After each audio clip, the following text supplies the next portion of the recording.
بیشتر با بیننده ها کار داریم، سر و کار وای وای وای وای صدای چی بود آقای؟ یه لامپ شکست. لامپ مشکلی است. لامپ استدیوه بعضی موقع میگه لامپ چیزی گرم نگران نباش. وای وای یه لامپ این لامپا جنسشون یه جوریه آقا که لامپ خوب بخرید نه بیارید لامپ همه خوب هست. اینجا می‌بینید برق ما خیلی قویه برای همین.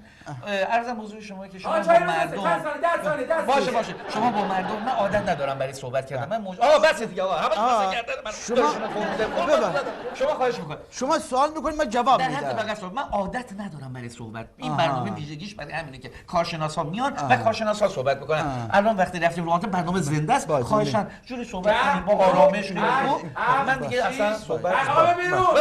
سری بابا شروع شد. 3 2 1 لبخند.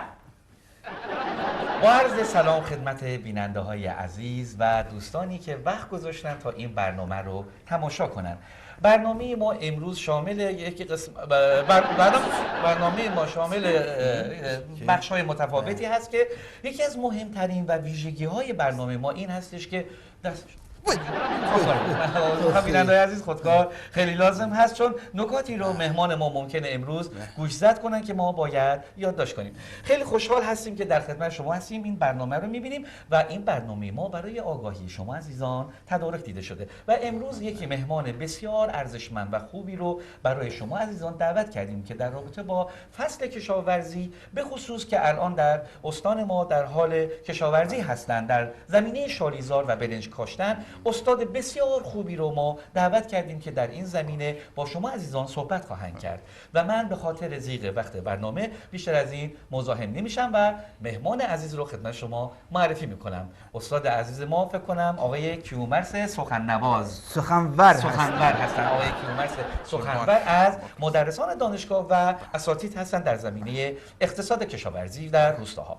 امیدوارم که امروز از صحبت‌های شما عزیزان استفاده لازم رو ببرن. دوستان اشاره کردن و سوالی رو برای اولین سوال از شما پرسیدن و خواستن که بدونن که نظر شما در رابطه با فصل کشاورزی امسال که با مشکل تا حدودی کم آبی هم مواجه هستند چی هست و اینکه کشاورز به خصوص در زمینه شالیزارها نوع خاک، نوع شخم زدن و نوع آبیاری رو برای این عزیزان توضیح بدید تا این عزیزان استفاده لازم رو ببرن. عرضم به حضور خدمت شما من عذر میخوام از شما البته چون من سوالات متفاوتی دارم. من ممکنه سوالهای زیادی بشه از این برنامه زنگ میزنن، اس ام اس میدن، پیامک میدن، ایمیل میزنن، ممکنه سوالهای زیادی رو از شما بپرسیم. برای همین از شما خواهش میکنم اگر ممکنه جواب سوالات رو کوتاه بفرمایید که ما بتونیم تعداد سوال بیشتری رو بپرسیم تا این عزیزان بینندگان محترم استفاده لازم رو از برنامه ببرن. و اینکه من خیلی صحبت کردم، عذرخواهی میکنم، بین کلام شما همش اومدم و من دیگه همینجا صحبتمو کوتاه میکنم و رشته کلام رو به شما میسپارم و امیدوارم که عزیزان از این برنامه لذت کافی رو برده باشن. اجازه من میدید عادت دیگه ندارم استاد. من میدونم الان شما شاید خورده ناراحت شده باشید که من بیشتر سوال کردم، صحبت کردم. من کلا عادت ندارم برای حرف زدن. امروز فقط میخواستم که از حضور شما در این برنامه استفاده لازم شده باشه. شما و بینندگان عزیز و صحبت استاد گرامی.